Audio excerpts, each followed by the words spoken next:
Okay, just a gentle reminder to be respectful to officers and any speakers during the meeting. Unfortunately, if you don't mute yourself or use appropriate language, we will unfortunately have to kick you out. So just make sure that to be respectful of everyone. And just so you know, the meeting is recorded. So if you don't want to be seen or heard, please mute and turn off your camera. Next slide. And then the panel will be split into two sections. So we'll start off with the main session that is recorded, and the panelists will have a series of 6 questions to answer. And then the breakout room is more of a one-on-one Q&A session. If you have any questions for a specific panelist. And to the right is the time schedule for today's event.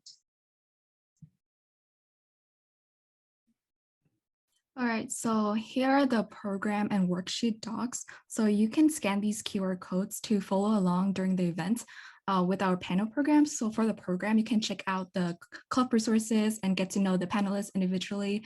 And you can also learn more the format and schedule of the event and additional resources. And for the worksheet, you can also use that to take notes and jot down important information as you learn more about each program. I will also put the links of the program and worksheet docs in the chat. So yeah. And if you're an MOA member, then you can earn an extra credit point by submitting a selfie or a screenshot of yourself in the panel and submitting it under the Google form in the QR code right here.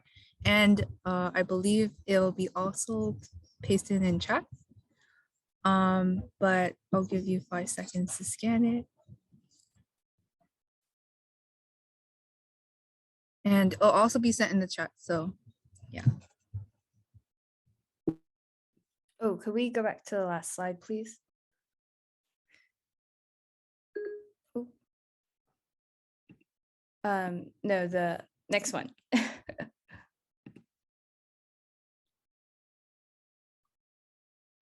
This one? Yes, perfect. Okay, so now I would love to introduce our lovely guest speakers. So we have 3 today from the renowned Foothill and Anza Health Professions programs, including Maureen Miramontes. I'm sorry if I butchered that, director of the Anza's Health Technologies program, who will be talking about the medical assistant program. Then we have Tracy Villanueva, who is here to talk about the EMT program at Foothill College. And last but not least, we have Lisa Hills, who's here to speak about the respiratory therapy program at Foothill College as well. So how we're going to get started is that we're going to have each ask each panelist a question, and they'll just go through it consecutively. Next slide, please. So the first question, we'll have Lukman go ahead and ask. All right. Well, thank you for coming, panelists. The first question is, would you please introduce yourself and give a little something about who you are and why you chose your profession or career. Do you want me to go first? Yes, please. Yeah, please. We have no specific order. Okay. Hi. So my name is Lisa Hills, and I am currently the Director of Clinical Education with the Respiratory Therapy Program at Foothill College on Foothill College campus. I've been a respiratory therapist since 1987. I worked at the bedside and eventually earning my master's degree and ended up in hospital administration manager of respiratory therapy department at a hospital. So I have a lot of clinical experience as well as management. I kind of fell into this profession. I was initially interested in physical therapy, and because of the school I chose, I ended up not getting accepted into the program, but an offer to see if I was interested in respiratory therapy. And I thought it would be interesting. And here I am 30-something years later. It's been a very satisfying professionally and personally career. And I've chose to teach now because I'm really passionate about sharing my experience of being a respiratory therapist and being an integral part of the healthcare team. Do you want me to go next? Yeah, thank you. So hi, everyone. My name is Maureen Miramontes. I'm the program chair or director at the Anza College for Health Technologies. Health Technologies consists of lots of different allied health certificates like medical assistant, which I will be talking more about today. But we also have the phlebotomy program. We have the EKG program. We have a dual certificate that is EKG with phlebotomy. We have medical transcription. We have insurance and coding, and several clerical positions that are under my directorship. But to answer the question, why did I choose my profession? Right out of high school, I became a medical assistant. Why did I become a medical assistant? Well, because my sister did. I'm like, okay, I'll follow her pathway. Became a medical assistant, worked at Valley Medical Center. I worked at Kaiser, many places. I ended up at a clinic, an urgent care center, which I knew that ER urgent care was what I liked.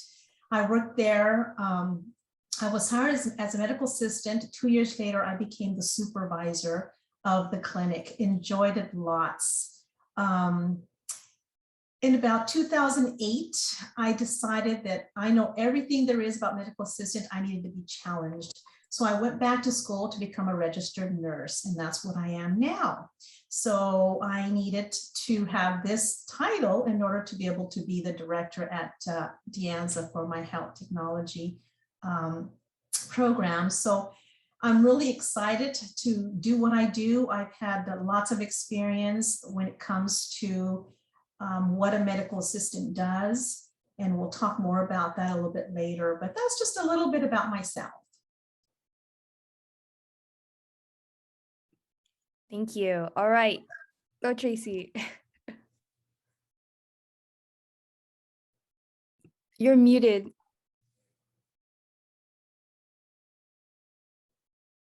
Should I keep talking? He unmutes himself. I can think of. There it goes. There I am. Can you hear me now? Yes, perfectly. Hear me now? Okay, good. All right.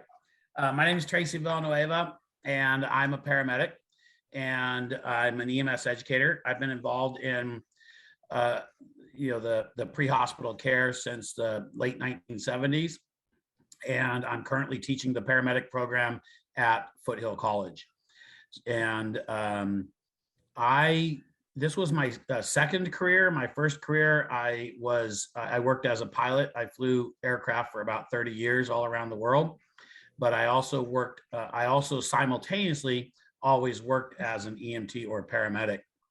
And ever since I was very young, I had three things I wanted to accomplish in life. I wanted to seek out knowledge for knowledge's sake. I love the sciences. I love science. And I like taking care of people. I like helping other people. And I like adventure. So working as a paramedic in the field, I've worked on ground ambulances and I've worked on helicopters. I've been in the military. And this profession really brings those three things together. The science, the adventure, and helping other people. So I really didn't think I could ever find anything in my life that I loved as much as flying, but this right here was actually something that I found that you could love two careers simultaneously. Let's put it that way.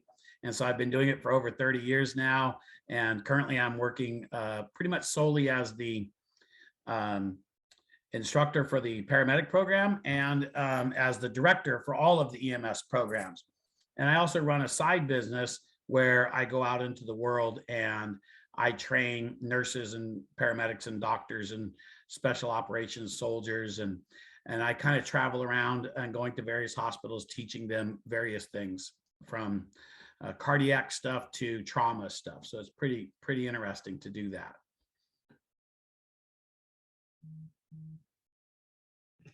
All right, thank you for your answers. So the second question is, what's a day in the life like in your profession? So whoever wants to answer. We just go in the same order that we were. Yeah, that works. That'd be easier. Yeah. It gives me more time to think.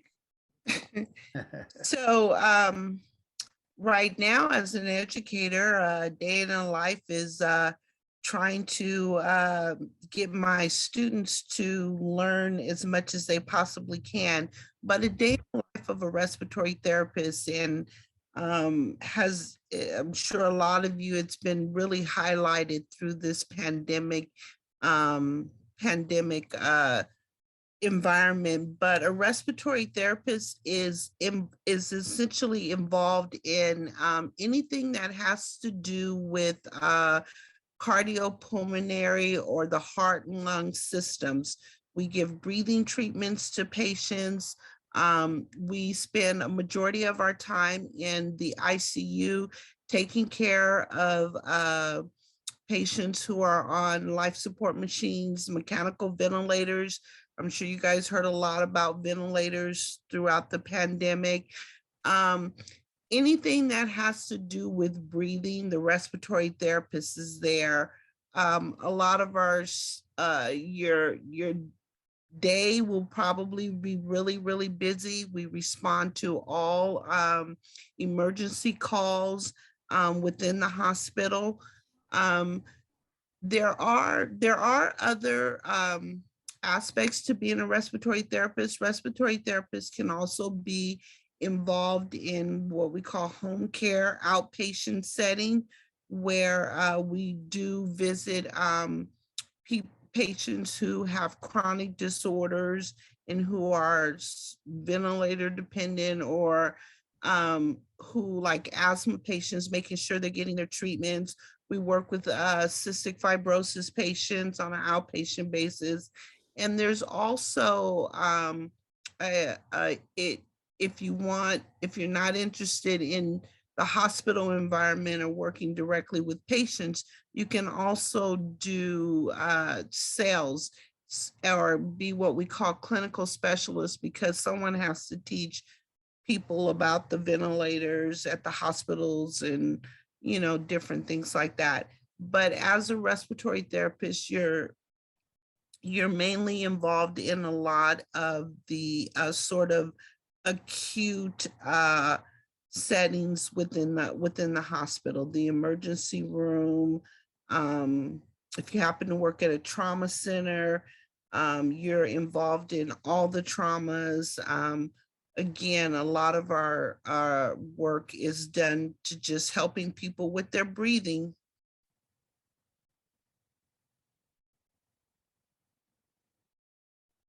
That's it. So I was asked to speak about the medical assistant career. So I won't talk about my job as the program chair. I'll just talk about what a medical assistant does. So a medical assistant will work in an ambulatory setting. So ambulatory means you walk in, you walk out. So think of a clinic, think of a doctor's office. This is where a medical assistant would work. Any specialty, you could work in an urgent care center, which was my background for many years. You could work with a baby doctor, a pediatrician. You could work with a gynecologist. You can work with a dermatologist. Any specialty accepts medical assistants. Now, you'll learn the front office, which means think of yourself going to the doctor. You have someone sitting there in the front, and maybe they'll give you paperwork to fill out. Maybe they'll ask you for a copay. So you'll learn front office, answering phones, making appointments. Then a medical assistant will also take you to the back office. They're the ones that will take your blood pressure, your pulse, we call those vital signs. They're the ones that give you your shots and maybe give baby shots as well if you have one, or bring one along with you. So a medical assistant does a lot of things. We in De Anza College in our program, we teach them how to draw blood, how to give shots, how to wrap instruments, how to do height and weight. Anything that you find that may happen to you or happens to you when you actually go to your doctor's office. So I like to call my students mini nurses, because many of our students come to us first. They learn how to do the vitals, they learn how to do the shots, they learn how to do so many things. And then by the time they go to the nursing program they're not starting at the bottom of the ladder, but they're already midway up because they already know how to do these things. So what's a day in the life in a medical assistant profession? It's busy. You have lots of patients. Doctor is waiting for you to hurry up and do what you have to, so he or she can now examine the patient. And then if the doctor orders a pregnancy test or a urinalysis, then you do that as well. Maybe they'll have you do a COVID nasal swab, as we all know. We would do that for you. So it's kind of fun because we have a lot of clerical front office and a lot of clinical skills that you learn as a medical assistant and then you perform in any of the specialties that you can find a job in. Thank you. My turn. Yeah. So so the beauty of this profession, in my opinion, is that literally no day is the same. You literally have no idea what's going to happen from 1 minute to the next. I mean, you might literally be sitting there drinking your coffee and watching TV or something, and the next thing you know, you're in some dire emergency and having to put every single one of the skills you've ever learned to the test in order to save somebody's life. And from there, you might go to somebody who's not an acute patient. They have something that's really that minor, but they really just need somebody there to reassure them and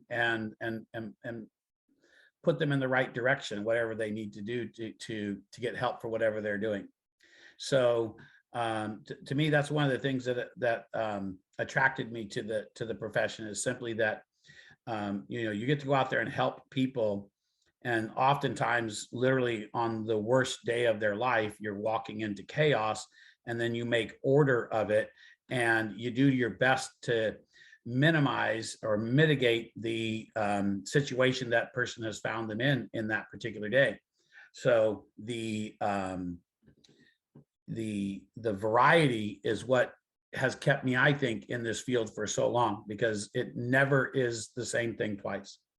And as a paramedic, you're a little bit of everything, so you don't get to necessarily specialize at anything, but you're going to be a medical assistant, you're going to be a phlebotomist, you're going to be an EKG tech, you're going to be a respiratory therapist, you're going to be a cardiologist, you're going to be the trauma guy. You kind of a little bit of everything. And any healthcare, respiratory therapy or medical assisting, the bottom line is, if you want to have a positive experience and a good career in it, is you have to care about people, and you have to put all of the bias that you have towards humans, you have to put it to the side if you really want to be good at what you do. Because if you come into this field, even like paramedicine, it's all adventure and saving lives and stuff, but sometimes people just need their hand held, and they may not be from the same walk of life that you are. So you have to put that bias to the side if you really want to provide the best patient care and to truly enjoy your career, because you're having a huge impact on people's lives, each one of these things. And a lot of times, as I've been to go to a lot of places where there's medical assistants, and a lot of times they're not really familiar with that, like critical emergency care, particularly at the advanced level. But I'll tell you, knowing that the people that need medical assistants have them there for them throughout the day constantly is just, it's amazing what they do, So a wonderful clip out there about a young woman who was taking care of an old man. She was a medical assistant, and he had lost his wife, and she went out with her own money. She got a pillow with the picture of his wife on it and presented it to him. And the next thing you know, the guy's just crying his eyes out, you know? So it's about taking care of people. And that's what makes it amazing. Every day is different. You know, Tracy, thank you for sharing that. I had a student once upon a time in my class that said, I don't like people. And this person was coming into the medical field. And for a moment, I thought for a moment, well, why are you here? You know, yeah. I tell them on the first day, everybody has isms, but most of us have learned to grow past them. And if you haven't learned to control yours and you haven't acknowledged them and gotten rid of them, you're not going to like it here. You got to be a people person to enjoy healthcare. You're right. Yes, for sure. All right, thank you so much for sharing that. I believe we're on question 3. So whoever is in charge of that, go ahead and ask. All right, so the next question is, what is the starting salary after you get the certification, and how easily can you get a job after completing the class and certification? So if Lisa, you want to start us off? Sure. So I'll start with certification. So respiratory therapists are licensed by the state of California. If you don't have a license, you cannot be employed. State of California's license is called a respiratory care practitioner. You do, upon graduation, you do have to sit for a board exam, which is our licensing exam. And if you pass that, then you can be gainfully employed. Right now, how easy is it to get a job? Oh, it's really easy. What has happened in the pandemic has sort of changed practices in the way in which we take care of certain patients who are having breathing problems, pneumonia, getting the COVID, and so forth. And so the demand for respiratory therapists has gone up tremendously. I've been in contact with a lot of the managers at the hospitals, especially in the South Bay. And one part of the program is that you have to do clinical rotations at these hospitals. And some of the hospitals have been unable to accommodate some of our students because they're short staffed. And of course, you have to hire, but you also have to train. And so it doesn't leave a lot of staff available for preceptorship.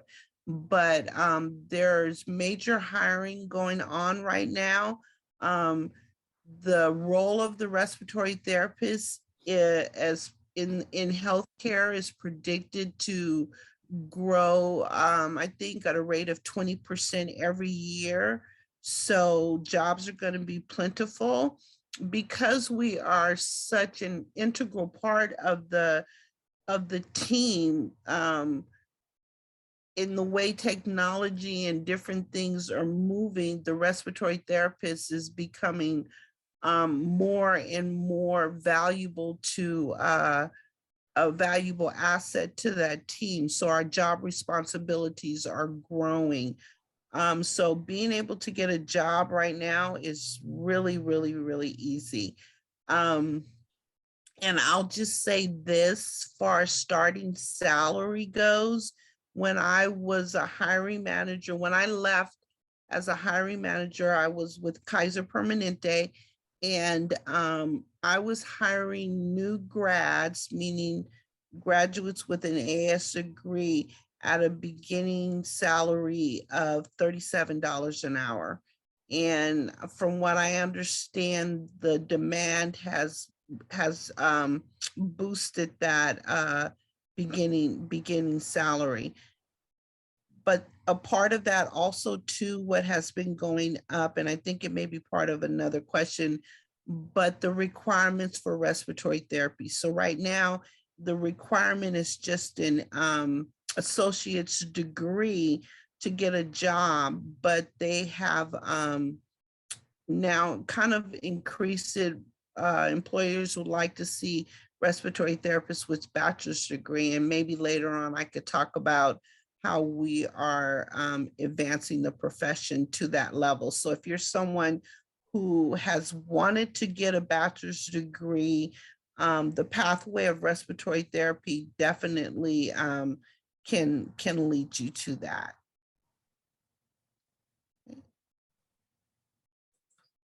So for medical assistants, we are not a licensed individual. We are a certified individual. So once you're done with all the classes, you go on what we call an externship, where you go to the hospitals or the clinics and you perform 160 hours plus doing what a medical assistant would do, just following other employees in the setting that you're in. So they usually hire you at your externship site. Most of our students, that's what happens to them. So finding a job is not really difficult. Unfortunately, the pandemic has been sad for many of us, but it has been a real plus for medical assistants in getting a job because they need us. They need us to even do COVID testing. You can do things like that. So finding a job has not been difficult for my medical assistants. It's actually been a really reward. Because we're not licensed, our start rate would be around $25 without certification. And once you do get your certification, then it goes up. Let's see. Every year, just like Lisa mentioned, the percent needs for medical assistants are going up. So there's always, I've seen it ever since I was a young girl coming out of the high school, as I mentioned. I've seen how the salaries and the demand has gone up, more so the demand. So I'm really happy about that for our students. But yeah, so I covered the starting salary and how easy is it to find a job. It's not hard at all either. So kind of along the medical assistant thing is that it's an easy way to find out if healthcare is for you too. Most RNs I know started out as medical assistants. So you start out at 25 an hour, next thing you know, you're making 75 an hour. So it's a really great stepping stone, which also is kind of like my field. A lot of people come into this and realize, wow, this is medicine is what I want to do. So I have a lot of students that become paramedics, but then a lot of them lately have becoming physician assistants, but I have quite a few that become RNs and doctors as well, because they just realize they just love it. So it depends on what type of medic you want to be as far as the salary is concerned. If you're in reasonably good shape, you can work for the fire department, and they are hiring right now. It's a hiring boom. It's as most things are. It's a hiring boom. So that for the foreseeable future, it's very easy to get a job as a medic and even as a fire medic, where in the recent past, that was not true. It was very difficult. Fire medics up, at least in the area like Santa Clara, the Bay Area up there, you're usually starting off, if you include benefits and stuff, you're over $100,000 a year. But generally speaking, the salaries are right around $100,000 a year to start. And of course, they go up there from there with overtime and stuff like that. The fire department, that's only for 10 days a month. That's 20 days off. So you're making some good money. The private industry is not so good, but not as good, I should say. But even now, you're still looking at, in the 60s or 70s maybe. And there's hiring bonuses. Like I've seen hiring bonuses in the Bay Area for paramedics as high as $25,000. So you take the job, you stay there for whatever they require. Usually it's a year, and then you get your $25,000 for working for them as a bonus. So the pay is pretty good, but it's also, like I said, it's a stepping stone to things that are even better as a PA or a physician or as an RN.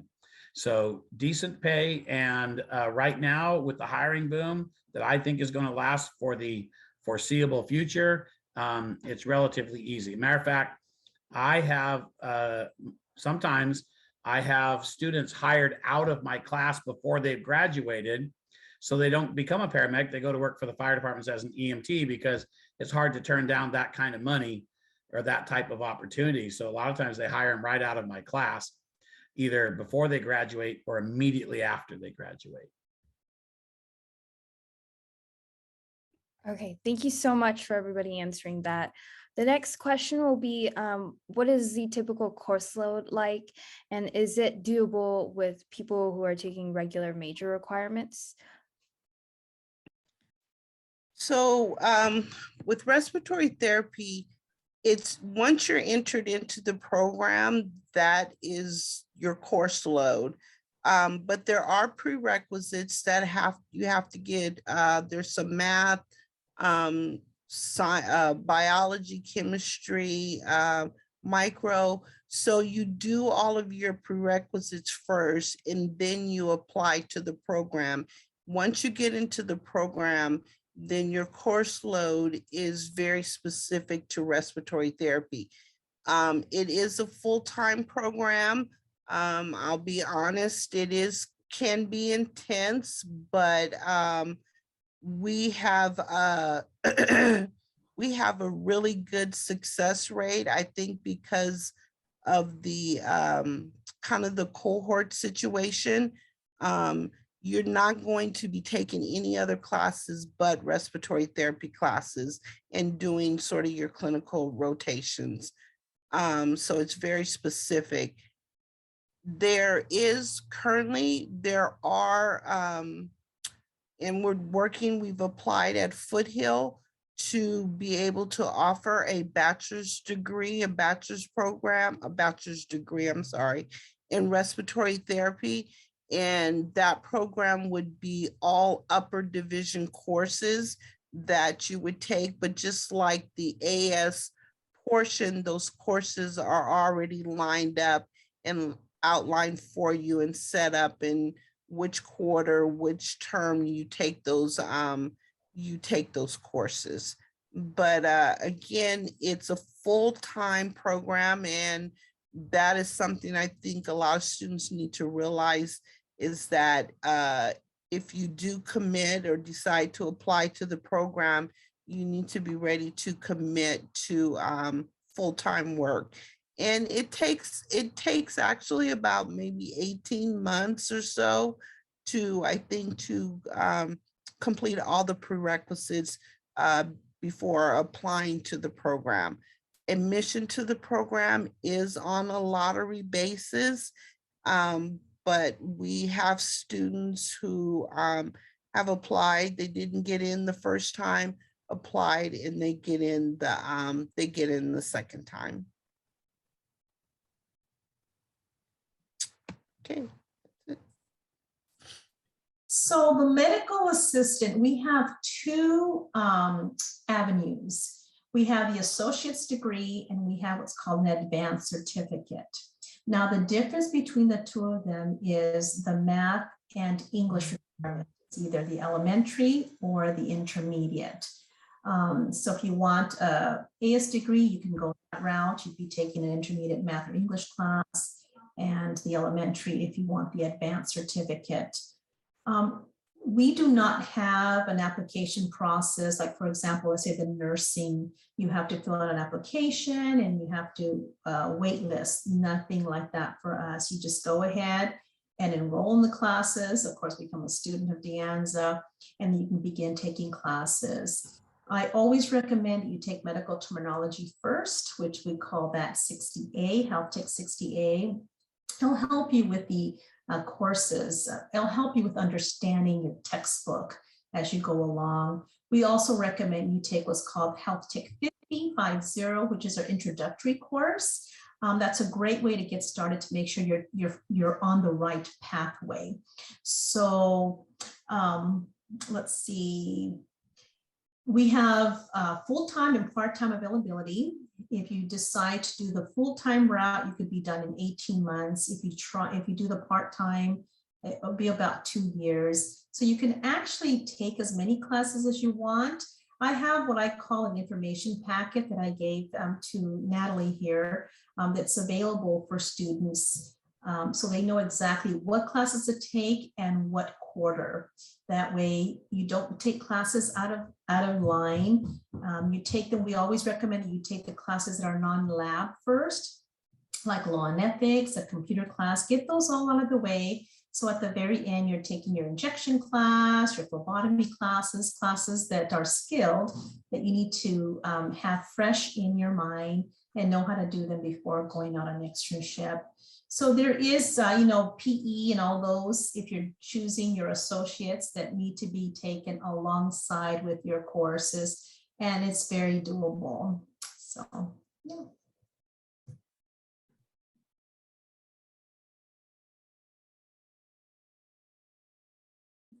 Tracy, it's your turn. Sorry, I have a little issue with a sick child I'm dealing with. Let's see. Speaking of children, somebody just took over for you, Amy. Yeah. So ours is it's kind of a journey, because to be a paramedic, you first have to be an EMT. And so you have, it takes about 6 months to become an EMT. There really are no prerequisites. And what we require for the paramedic program is that you're an emergency medical technician, and two, that you have some experience working as an emergency medical technician. I believe it's about 400 hours, which comes out to be about 4 months of experience, whatever that might be. And then there's a couple of prerequisites to get into the program, because it's not an associate's degree program. It's basically that you've had either like AP English in high school or some level of English, some basic math, and you have to have taken at least some combined anatomy and physiology course. So basically 3 things: math, English, and you don't have to take like the nursing level anatomy and physiology. It can be a college level combined anatomy and physiology. So those are our prerequisites to get into the paramedic program after you've been an emergency medical technician, after you've gotten some experience. Once you're in the paramedic program, though, it's pretty much a full-time gig. You could probably, depending on the individual, you could probably carry other courses while you're doing the emergency medical technician course if you're a really good student. Once you're in the paramedic program, I had a student that was in my paramedic program that graduated from Harvard, and he said he was more proud of graduating the paramedic program than he was of graduating from Harvard. So it is, we say it's like drinking from a fire hose. It is a very intense course, and it requires a lot of your time. So once you're at the level of the paramedic, you're not taking any other courses, not likely. I've known a few people that have done it, but there's some people that are just professional students. They're just really good at what they do. So, and we are in class 2 days a week, but the outside work is significant. So you're probably looking at, 4 days worth of work, 4 or 5 days worth of work each week just to make it in the class. So it's definitely a load.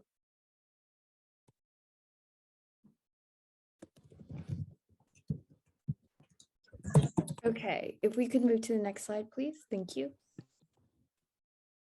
Okay, so the next question is, how has your program adapted to our current situation? Is it still online, or is it hybrid, or is it in person? And in your program, will there be any hands-on experience? Yeah, we were under pressure. We had to adapt very quickly when the pandemic first hit, primarily because a lot of what we teach was hands-on.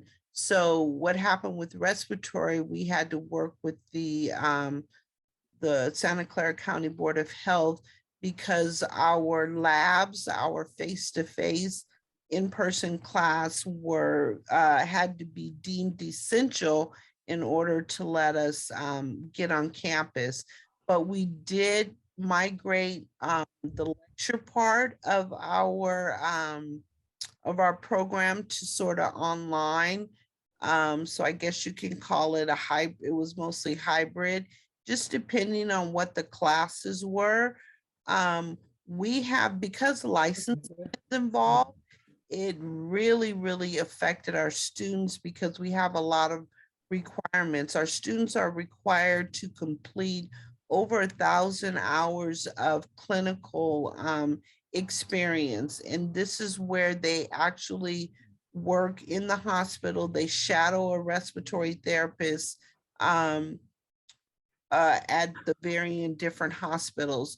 And that impacted us severely because we were kind of shut out from the hospitals.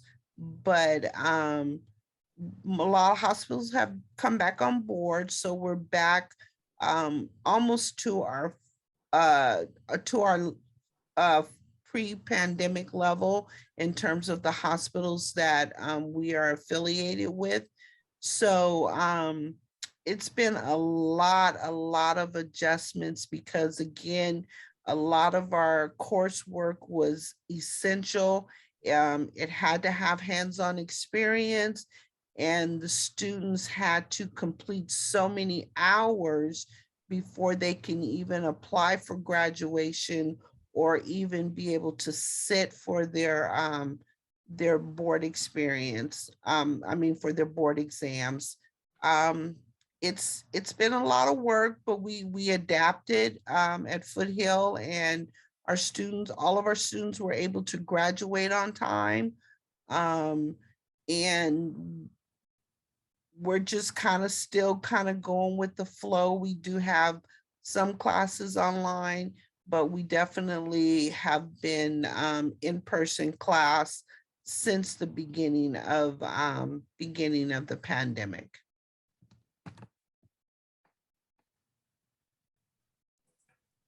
As a program director, when COVID hit, oh goodness, I felt weight on my shoulders. Students, all of a sudden, everything stopped for them. And they saw that they were not going to progress as far as taking classes that they needed to finish their certificate. So that was so stressful. But I think it lasted only a quarter. We were very blessed to have administration support us and have us come back. It was only on campus. It was really weird because my calendar still said March. We were coming back in the fall, or I forget when we came back. It felt like a ghost town, but only nursing was on campus. MLT, which is our medical lab, medical lab technology program, and us. That's all. There was nobody else on campus at De Anza. It was kind of scary to be there. But our administration supported us, and we really appreciated that. Not only for one quarter were we not able to come back on campus, but also the students that were all done with their classes that needed to go out to do their externships where they go do all their experience at a hospital or at a lab or a clinic, or depending on what their certificate was. Even them did not allow us to come in. Just like Lisa said, it was like the students couldn't go. Everything just was at a halt. But I'm happy to say that, yes, we're back on quite quickly. We have classes that are online hybrid, and our labs are on in person, and they have been for some time. Administration was so supportive. We got gloves, we got sanitizer, we got masks, we got everything that we needed to be able to come on to campus. We were temperature checking, and we were just being very careful when we returned. But now to this day, lectures are online, but mostly all labs are on campus. And I've had a few exposures, not very many. And it's unfortunate because when there's an exposure, the whole class is not able to come to campus. So that's kind of sad there. It just delays a little bit of the education that the students need to have. But now we are on campus, we are teaching, but just, it's interesting because we're teaching not like maybe the textbooks, because the textbooks doesn't say put a mask on, sanitize all the time. So we're incorporating that in what we are doing just to protect all our students from COVID.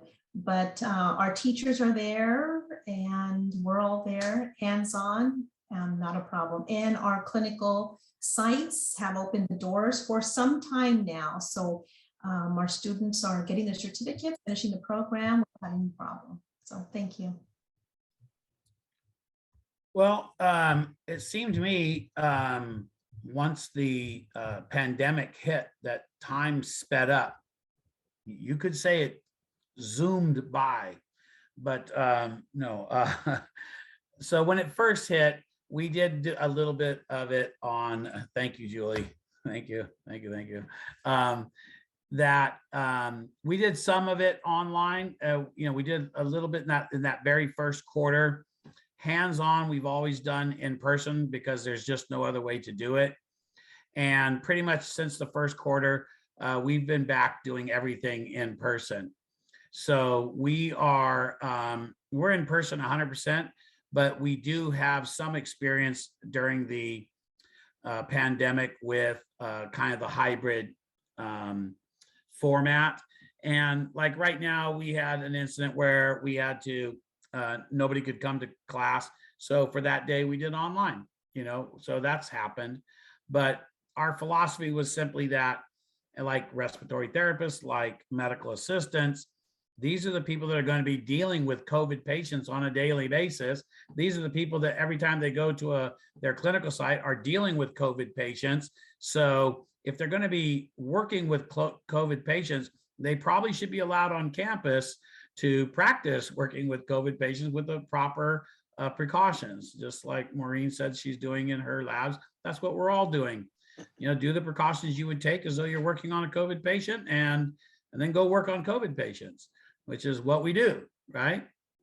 So right now, I've been fully in class. I do all my lectures in person. I do all my labs in person. We take all the appropriate precautions, and of course, with I don't know what it is at the HAMS. I assume it's the same. That everybody in class has to be vaccinated and boosted, and my cohorts have been very accepting of that, knowing that they're going to be going out there and dealing with people that are at risk and stuff. So we've had some minor things, but so far, thankfully, nothing really serious. Again, we're fully in person, but occasionally we'll slip over to hybrid if we need to. And I would, if I could say real quick, one thing that I am proud of, at least I could speak for respiratory therapy. So we were back on campus in, I think it was somewhere between almost in March, April of 2020. And in all that time, we had not one COVID exposure from campus. If anyone had exposure, it was from off campus. So we did really, really, really good. And I'm really proud of the students because they worked really hard to adhering to the procedures and protocols and things like that. And so we could say we were, even though we were face to face, we were sort of COVID free for that whole time.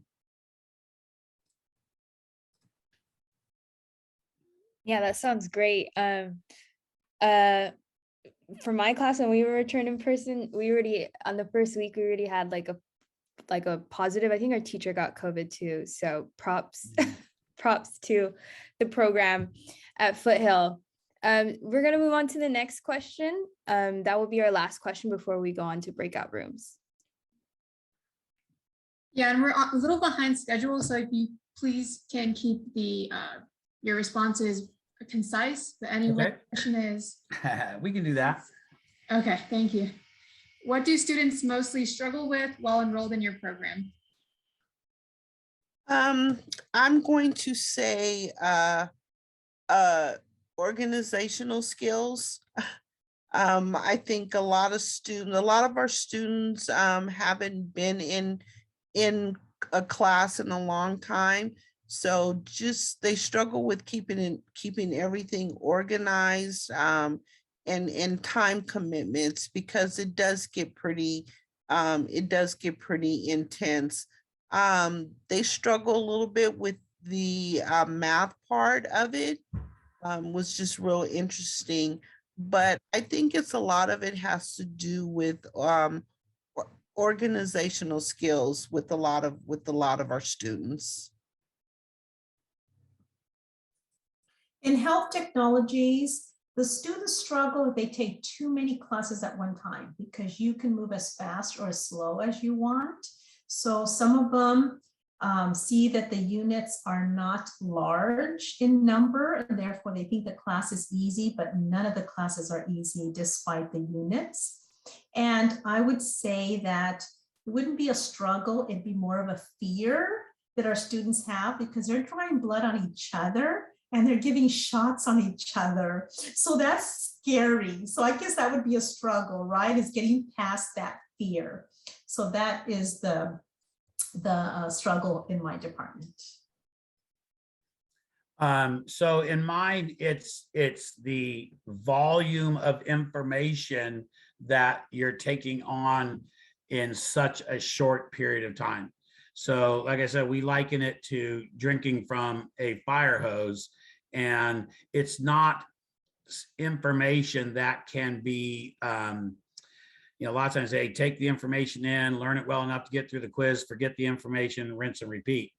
Whereas this information must be retained, and it's going to be constantly tested the entire time you're there, because all of the information directly pertains to direct patient care that might harm the patient if you do it wrong. And you have to be able to do it in so many different areas: respiratory, cardiology, endocrine, and so that's what I see. It's just the volume of information that's coming out, and most people are just simply not used to a class being that much information that fast. But if you've survived the first quarter, then the second quarter, the first 2 quarters are the hardest, I'll say that. But then once you get into about halfway through, you're like, oh, okay, I got it. I just got to work. That's it, work.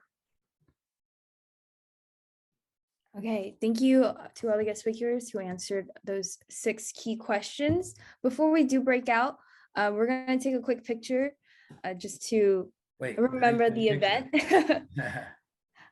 So if anybody would like to turn on their cameras, it's okay if you don't, but it would be nice. We're going to take a picture. Natalia, do you know who's taking it? I'm not sure. Taking it. You're taking it? Cool. Okay. Can you stop the screen share so I can take the picture? Okay. So I'll give. Oh, go ahead. Sorry. I'll give 10 seconds for people who want to be in the picture to turn on their cameras. And Amy can continue what she was saying. Oh, I was just saying, yeah, give it some time for people to turn on the cameras. Mm-hmm. For some reason, I think Meng Ting and Rainer's cameras, it's black. Oh, there we go.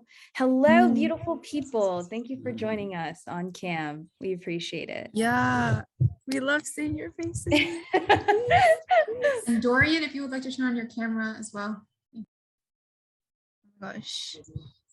How do you take a picture? Do you just take a picture with the phone, or is there a certain way to take it on Zoom? We just took a screenshot of the Zoom with our laptop or computer. Mm-hmm. Okay. Okay. You see all the faces? Because I think Christine, I can't see hers, but is it not just me? I could see her, so. Perfect. Okay. Okay. John Williams.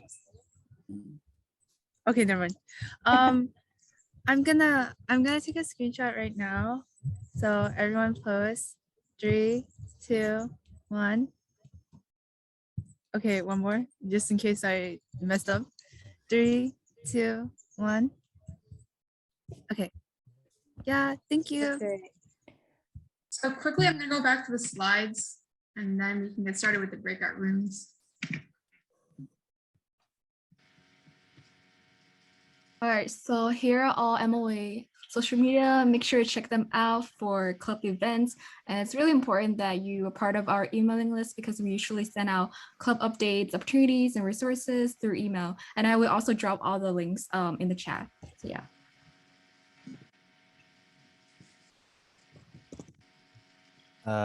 Health and Medical Sciences has both an email and a Discord. If you're interested in joining our Discord, you can come. We have our meetings every Thursday morning, 9 a.m. If you have any questions about our club, feel free to send them at deanhams@gmail.com.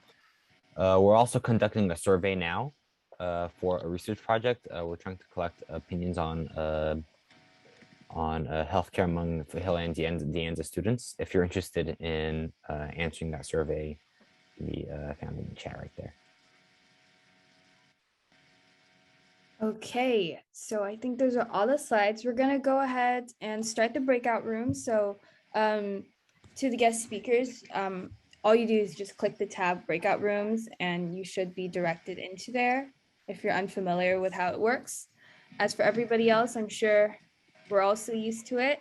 Just click in the respective room to medical assistant, EMT, or respiratory tech. I'm gonna go ahead and go to my room.